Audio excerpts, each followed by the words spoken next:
क्या आपके technical skills बहुत अच्छे होते हुए भी आप इंटरव्यू से रिजेक्ट हो रहे हो? क्या आपका डीएसए बहुत स्ट्रांग है लेकिन सिर्फ आप इंटरव्यू में रिजेक्ट हो रहे हो? क्या आपको फैंग इंटरव्यू के डूज एंड डोंट्स के बारे में नहीं पता है? कौन सी वो मिस्टेक्स हैं जो आपको अवॉइड करना चाहिए ड्यूरिंग एन इंटरव्यू? अगर आपके दिमाग में ये सारे क्वेश्चंस हैं तो ये वीडियो आपके लिए है। वीडियो के एंड तक जरूर देखना ताकि आपके सारे डाउट्स क्लियर हो जाए। So without any further delay let's get started.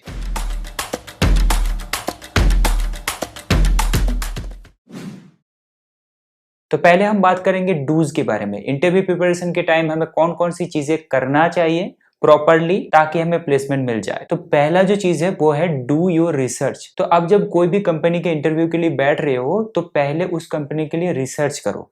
उनका मोटो क्या है, उनका ऑर्गेनाइजेशन का स्ट्रक्चर क्या है, उनका वर्क लाइफ बैलेंस क्या है, उनको कौन कौन सी प्रोजेक्ट में इंटरेस्ट है, उनका बिजनेस का मॉडल क्या है, उनका बिजनेस एरिया क्या है, उन लोगों का कल्चर क्या है। ये सारी चीजें अगर आप पहले से रिसर्च करके जाओगे और उन रिलेटेड क्वेश्चंस को जब फेस करोगे तब आपका आंसर जो है वो ऑटोमेटिकली कंपनी के अलाइनमेंट में जाएगा और सामने वाले जो इंटरव्यूअर है उनको लगेगा कि आप रियली इंटरेस्टेड हो टू गेट दिस जॉब। तो इंटरव्यू में बैठने से पहले आप जिस कंपनी का इंटरव्यू दे रहे हो और जिस पोजीशन के लिए दे रहे हो उन दोनों को अच्छी तरह से रिसर्च कर लो। दूसरा जो है प्रैक्टिस प्रॉब्लम सॉल्विंग प्रॉपरली। ऐसा नहीं है कि आपको एक इंटरव्यू का मौका मिल गया है लेकिन आप अच्छी तरह से तैयार नहीं हो तो आपके लिए गलत मैसेज जाएगा। और कंपनीज के पॉलिसीज भी होते हैं कि after this particular time you can sit again for this interview. तो अगर आपको एक मौका मिला है इंटरव्यू के लिए तो आप प्रॉपरली प्रॉब्लम सॉल्विंग प्रैक्टिस करके जाओ। आपको जिस रोल के लिए चूज किया गया है उनका जो एक्सपेक्टेशन है वो आप मेक श्योर करो कि आप सारे जो रिक्वायरमेंट है, जो स्किल सेट है वो आप सेटिस्फाइड हो इंटरव्यू देने से पहले। जैसे मानो आप एक फुल स्टैक रोल के लिए इंटरव्यू दे रहे हो और वहां पे रिक्वायर्ड टेक्निकल स्किल है मान स्टैक और आपको मान स्टैक नहीं आता, आप जावा में फुल स्टैक डेवलपमेंट किए हो और आपको लगता है ये इंटरव्यू आप निकाल लोगे क्योंकि आपको तो फुल स्टैक डेवलपमेंट आता है विद जावा, लेकिन जो रोल है उनका रिक्वायरमेंट है मान स्टैक। तो यहाँ पे आप प्रॉब्लम कर दिए। आपको रोल देख के, रोल का रिक्वायरमेंट जो है वो स्किल सेट है वो आपको देख के अप्लाई करना चाहिए पहले और जो रिक्वायरमेंट है वो आपको अच्छी तरह से स्टडी करके बैठना चाहिए। थर्ड जो मस्ट डू है वो है कम्युनिकेट प्रॉपर्ली। एक इंटरव्यू में कम्युनिकेशन जो होता है वो बहुत इंपॉर्टेंट होता है। आपको जब भी कोई क्वेश्चन पूछा जाएगा आप कैसे उस क्वेश्चन के रिलेटेड डाउट्स को क्लियर कर रहे हो, कैसे उस क्वेश्चन के सोल्यूशन को अप्रोच कर रहे हो, कैसे बाद में उस सोल्यूशन को आप धीरे धीरे एफिशिएंट बना रहे हो, कैसे आप अपने टेस्ट केस को अपने इंटरव्यूअर के साथ कम्युनिकेट कर रहे हो, ये सारे चीजें नोट डाउन किया जाता है क्योंकि कम्युनिकेशन स्किल कोई एक पर्टिकुलर रोल के लिए बहुत इंपॉर्टेंट होता है।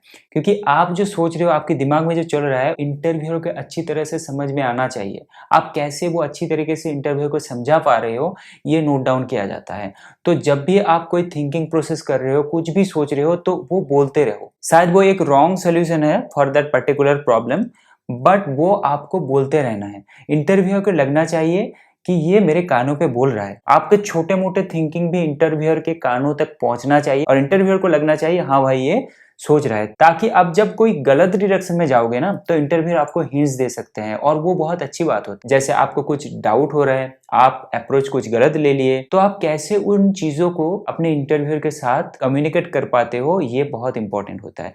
क्योंकि बाद में जब इसी रोल पे आप इंडस्ट्री पे काम करोगे तो आपको भी अच्छी तरह से कम्युनिकेट करना पड़ेगा आपके सोल्यूशन को, आपके डिफरेंट अप्रोचेस को टू अदर्स।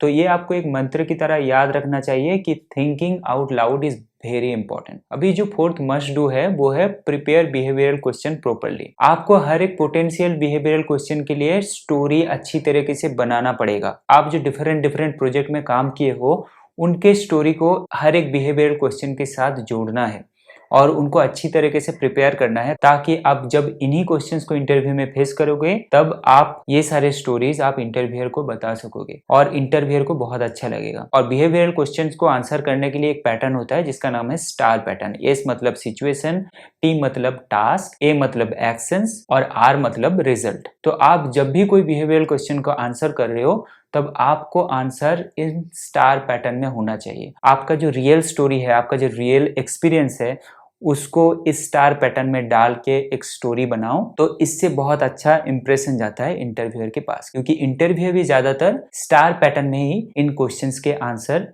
एक्सपेक्ट करते हैं। अभी जो फिफ्थ मस्ट डू है वो बहुत इंपॉर्टेंट है, और वो है always ask questions. And questions मतलब लॉजिकल क्वेश्चंस, मीनिंगफुल क्वेश्चंस। जैसे आपको एक प्रॉब्लम स्टेटमेंट दिया गया है, उस प्रॉब्लम स्टेटमेंट के रिलेटेड आपको कुछ अगर डाउट है तो उन डाउट्स को क्लियर करने के लिए आप क्वेश्चंस पूछो, और वो क्वेश्चंस मीनिंगफुल होना चाहिए। इंटरव्यूअर को ऐसा नहीं लगना चाहिए कि आप क्वेश्चंस बना के क्वेश्चंस पूछ रहे हो, आपका क्वेश्चंस रियल नहीं है, ऐसा नहीं होना चाहिए। और इंटरव्यू के बीच बीच में भी आपको क्वेश्चंस पूछना चाहिए जो कि लॉजिकल होना चाहिए। और इंटरव्यू के एंड में तो आपको क्वेश्चंस जरूर पूछना चाहिए, और ये क्वेश्चंस कैसा होना चाहिए, कंपनी के कल्चर, वर्क कल्चर, कंपनी के जो रोल्स है डिफरेंट डिफरेंट, उनके रिक्वायरमेंट, प्री रिक्विजिट्स, जो आपका इंटरव्यूअर है उनका क्या एक्सपीरियंस है, इनसे रिलेटेड क्वेश्चंस आप बना के लाओ, और उन क्वेश्चंस को इंटरव्यू के एंड में इंटरव्यूअर से पूछो और एक हेल्दी डिस्कशन करो, ताकि इन क्वेश्चंस के डिस्कशन में आपको पता चले कि इंटरव्यूअर का व्यू पॉइंट क्या है आपके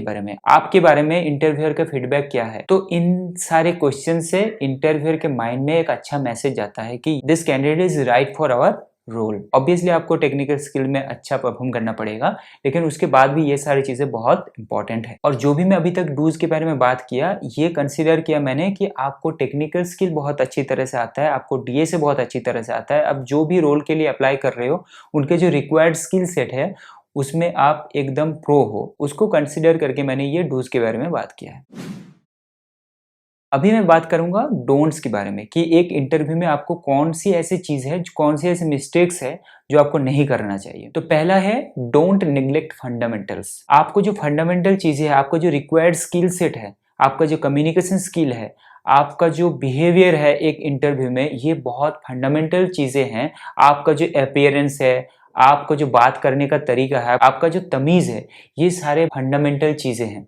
ये आपको माइंड में रख के चलना है कि मैं एक इंटरव्यू में आया हूँ, कोई दोस्तों के साथ डिस्कशन करने नहीं आया हूँ। हाँ, जब आप इंटरव्यूअर के साथ डिस्कस कर रहे हो तो आप सोचो कि एक मैं दोस्त के साथ बात कर रहा हूँ, डिस्कशन कर रहा हूँ, लेकिन आपका जो अपीयरेंस है, जो एटीट्यूड है, वो ऐसा होना चाहिए कि आप इंटरव्यू देने गए हो। So this is very important. आपको ये सारे चीजें निग्लेक्ट नहीं करना चाहिए। आपको मतलब ऐसे ही कैजुअल करके इंटरव्यू नहीं देना चाहिए। इंटरव्यू मतलब प्रॉपर वे में इंटरव्यू देना चाहिए। दूसरा जो चीज है वो है डोंट पैनिक अंडर प्रेशर। कभी कभी क्या होता है कि आपका जो इंटरव्यूअर है वो आपके स्किल सेट को टेस्ट करना चाहता है, आपका थिंकिंग प्रोसेस को टेस्ट करना चाहता है इन डिफरेंट स्पेशलाइज्ड सिचुएशन। तो आपको क्या करना है, इन प्रेशराइज्ड सिचुएशन में आपको पैनिक नहीं करना चाहिए। तो आपको इंटरव्यूअर को दिखाना पड़ेगा कि आप प्रेशराइज्ड सिचुएशन में भी अच्छी तरीके से सोच सकते हो, आप अच्छी तरह से डिलीवर कर सकते हो। तो एक बहुत अच्छा स्किल होता है जो काफी इंटरव्यूअर टेस्ट करते हैं। So don't panic in pressurise situation. अभी जो थर्ड डोंट है वो बहुत इंपॉर्टेंट है।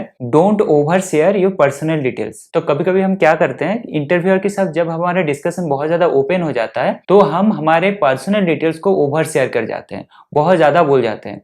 ये नहीं करना है। आपको ये ध्यान में रखना है कि आपको पर्सनल डिटेल्स ओवर शेयर नहीं करना है, क्योंकि आपके जो इंटरव्यूअर है वो पर्सनल डिटेल से आपके इंटरेस्टेड नहीं है। आपके पास एक इंटरव्यू के पर्टिकुलर टाइम है, ये पूरे दिन या फिर एक साल के लिए नहीं चलने वाला, और उस टाइम को मैनेज करना बहुत जरूरी है। उसके अंदर आपको अपने स्किल्स को दिखाना है। तो आपके जो पर्सनल डिटेल्स है उनको ओवर शेयर करके आपका टाइम बर्बाद मत कीजिए। और जो इंटरव्यूअर है वो वैसे ही नॉट इंटरेस्टेड है आपके पर्सनल डिटेल्स में। आप जब उनके साथ बाद में काम करोगे तब आप बताना, क्योंकि इंटरव्यू में being specific and managing the time is very very important. अभी जो नेक्स्ट डोंट है वो है don't be over smart in the interview. आपको ऑलवेज इंटरव्यूअर को रिस्पेक्ट करना है, तो always be humble in interview. अगर आपको पता है कि इंटरव्यूअर गलत बोल रहे हैं तब भी आपको डिसएग्री करना है बहुत पोलाइटली। देखिए यहाँ पे ये टेस्ट केस या फिर लॉजिक इसको ऐसे पोर्ट्रे कर रहा है, ऐसे सपोर्ट कर रहा है, तो हम इसको इस तरीके से नहीं बोल सकते